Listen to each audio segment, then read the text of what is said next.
काय मग डोसा तुम्ही खूपदा केला असेल आणि खूपदा खाल्ला पण असेल.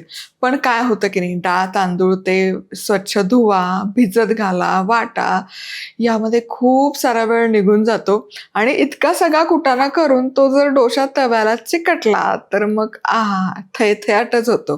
हे सगळं टाळण्यासाठी फक्त वाटीभर पोहे वापरून आपण ढिगभर डोसे करणार आहोत. असे झटकीपट होतात आणि तुम्हाला सांगते यासोबत खायला एक मस्त चटणी देखील करणार आहोत, बिन नारळाची चटणी. सारखं सारखं काय नारळाची चटणी करायची आणि खायची, मस्त वेगळी चटणी करणार आहोत. वेगळा डोसा आहे. रेसिपी शेवटपर्यंत नक्की बघा. आहा, उद्याचाच तो दिवस, उद्याचाच तो क्षण, दुपारी बरोबर 1:30 वाजता मधुराज रेसिपी मराठीवर नवीन काहीतरी घेऊन येणार आहे. नवीन प्रॉडक्ट आहे. काय प्रॉडक्ट असेल कमेंट करून गेस करा. 5 लकी विनर्स काढणार आहोत आणि त्या लकी विनर्सना घरपोच भेटवस्तू मिळणार आहे. तर प्रॉडक्ट काय असेल, तुम्हाला काय वाटतंय? म्हणजे यापूर्वी तर अनेक व्हिडिओमध्ये तुम्ही ते बघितलंय. अतिशय युजफुल प्रॉडक्ट आहे आणि लाईफ सेवर प्रॉडक्ट आहे. चला पटकन गेस करा. नमस्कार, मी मधुरा. मधुराज रेसिपी फूडीमध्ये तुम्हा सर्वांचं खूप खूप खूप मनापासून स्वागत. नवीन कोरं करकरीत चॅनल आहे, सबस्क्राईब केलं नसेल तर पटकन सबस्क्राईब करा. तर हा पोह्यांचा डोसा करण्यासाठी काय काय साहित्य घेतलं ते बघूयात. तर इथे समप्रमाणामध्ये पोहे आणि रवा घ्यायचा आहे. रवा मी जाड घेतला आहे आणि कपचं प्रमाण घेतलं पण वाटीचं प्रमाण घेतलं तरी काहीच हरकत नाही.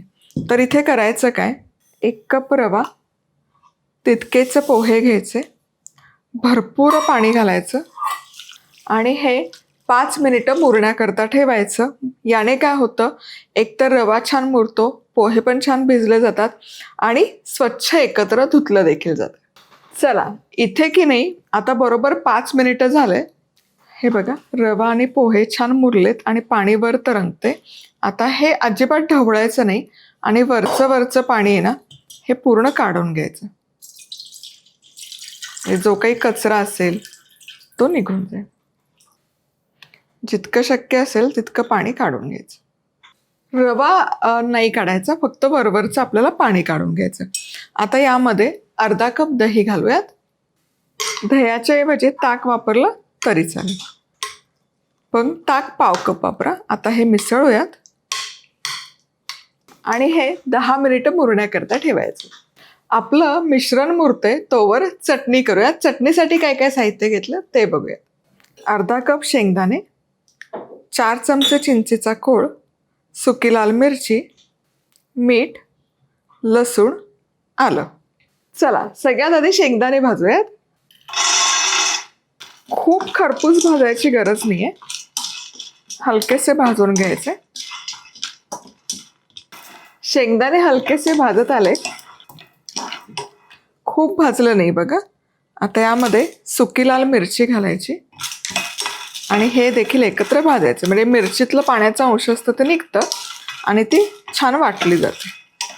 आता गॅस बंद करते. तव्याची जी उष्णता आहे त्यामध्ये मिरची खुटखुटीत व्हायला मदत होते. आता हे भाजलेले शेंगदाणे हलकेसे थंड करून घेऊया. चला आता हे भाजलेले शेंगदाणे आणि मिरची, सुकी लाल मिरची मिक्सरमध्ये काढूयात. आता यामध्ये पाणी बिणी काही न घालता आधी हे असंच मिक्सरला फिरवूया. Yes, perfect. हे बघा, मिरची छान दळली जाते म्हणून यामध्ये पाणी बिणी आधी नाही घालायचं. आता यामध्ये लसूण, आलं, चिंचेचा कोळ, 1 चिंचेचा बुटूक भिजत घालून त्याचं पाणी घेतलं, चवीपुरतं मीठ आणि आता पाणी घालूयात आणि हे मिक्सरला फिरवून घ्यायचं. चला चटणी इथे तयार आहे. रंग बघा काय कमाल आलाय आणि टेक्स्चर क्या बात आहे, वाह, बहारदार. चटणी तयार आहे. खूप कमाल लागते ही चवीला, पण ही आता अपूर्ण आहे, अर्धवट आहे. याला खमंग फोडणी घालायची. तर त्यासाठी काय काय साहित्य घेतलं ते बघूया. चिमूटभर हिंग, सुकी लाल मिरची, कढीपत्ता, जिरं, मोहरी, थोडीशी उडदाची डाळ आणि फोडणी करता तेल. चला आता इथे तेल गरम करून घेतलंय. चमचाभर तेल गरम केलं. सगळ्यात आधी मोहरी छान चुटचुटली पाहिजे, मग पुढची फोडणी घालूयात. मोहरी छान चुटचुटली आता गॅस बंद केला म्हणजे पुढची फोडणी करपत नाही. यामध्ये थोडीशी उडदाची डाळ, जिरं, सुकी लाल मिरची, कढीपत्ता, हिंग. आहा हा, कमाल फोडणी तयार आहे. आता ही चुरचुरीत फोडणी आपल्या मस्त चमचमीत चटणीवर. वा,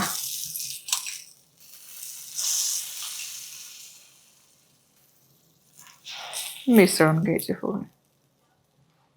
कमाल. चटणी तयार आहे. पोहे आणि रव्यांचं मिश्रणही तोवर छान मुरलं.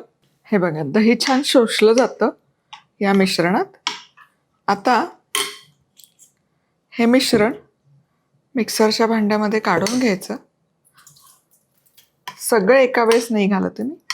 आधी हे बेसचं आपण फिरवूयात आणि मग उरलेलं घालून एकत्र करूयात. आता झाकण लावते आणि मिक्सरमध्ये एकदम बारीक दळून घ्यायचं.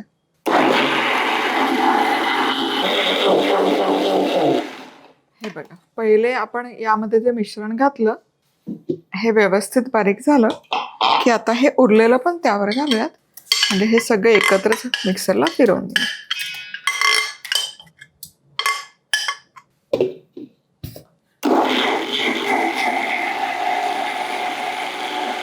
चला, आता हे तयार मिश्रण काढूयात.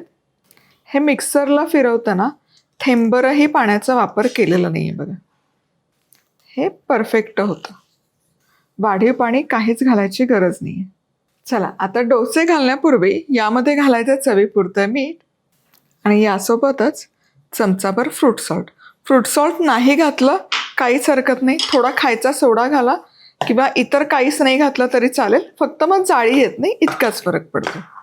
पण डोसे मऊच होणार. हे बघा, छान खलवून घेऊया.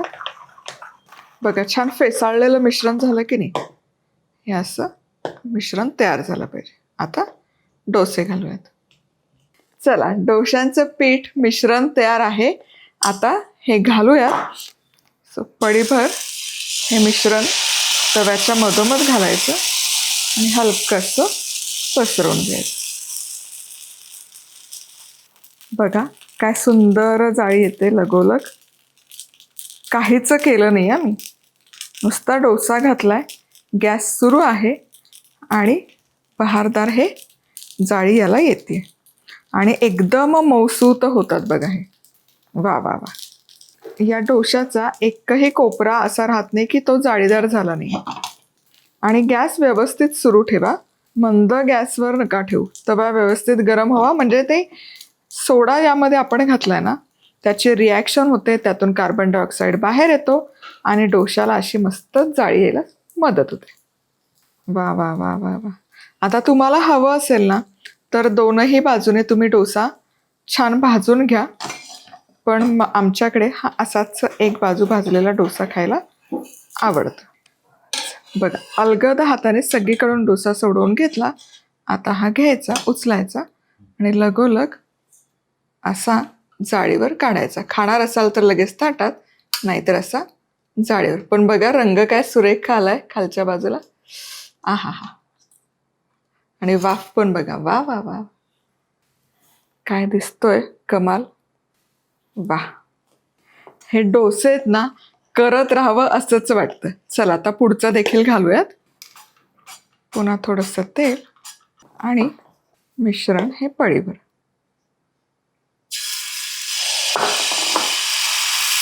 हलकंसं पसरवायचं. मिश्रण खूप असं पसरवू नका.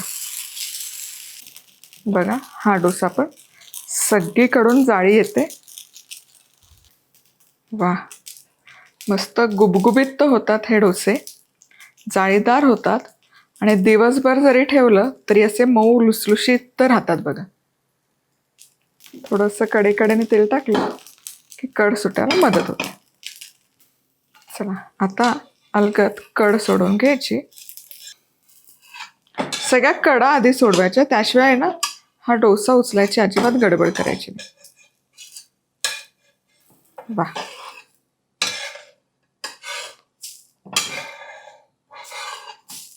फार नाजूक असतो हा, पोह्यांचा आहे ना, त्यामुळे.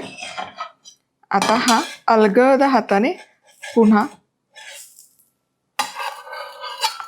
उचलूयात आणि हा लगोलग जाळीवर काढूयात. वा, बघा काय दिसतंय. एकूण एक डोसा असा बहारदार होतोय, तुम्हाला सांगते. थांबायची इच्छाच होत नाही. चला, मी पटापट डोसे घालून घेते. तर हे जे प्रमाण आहे यामध्ये 6 इंच व्यासाचे 12 डोसे बरोबर तयार होतात. म्हणजे तुम्हाला जर त्या हिशोबाने करायचं असेल किती डोसे होतात, तर 12 डोसे व्यवस्थित तयार होतात. म्हणजे साधारण 3 ते 4 लोक तरी त्यांचा नाश्ता, 2 डोसे प्रत्येकी जरी पकडले तरी 3-4 जणांचा नाश्ता व्यवस्थित होतो. त्या प्रमाणात तुम्ही मग पिठाचं प्रमाण कमी जास्त करू शकता. आता कधी कधी काय होतं की हे डोसे तव्याला चिकटतात, किंवा पोह्यांचा पोत कसा आहे, रव्याचा पोत कसा आहे तसा त्याला भेगा पडतात, किंवा सुटत नाही तव्याने. मग असं जर वाटलं तर यामध्ये ना चमचाभर तांदूळाचं पीठ घाला, म्हणजे मग ते तव्यातून सुटायला मदत होईल. पण मी काहीही घातलेलं नाही, जे आहे जसं पीठ तुम्हाला दाखवलंय तसंच पीठ मी इथे वापरलेलं आहे.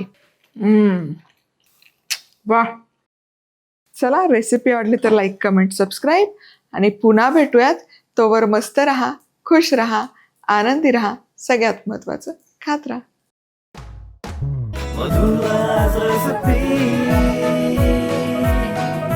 मधुराज रेसिपी, महाराष्ट्राची अस्सल चव.